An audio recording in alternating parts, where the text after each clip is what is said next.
Fridge smell won't go away.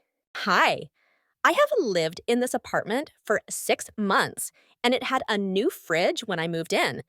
A couple of weeks ago, it started smelling weird and affecting our Brita filtered water. I cleaned out the whole fridge and got rid of any expired food I could find. It still didn't go away. We have baking soda fridge and freezer in it as well. It's affecting the ice taste. We just use ice molds in the freezer. Any leftovers we put in the fridge get infected with the smell, taste of the fridge. It smells garlicky in a way. Any advice would be appreciated.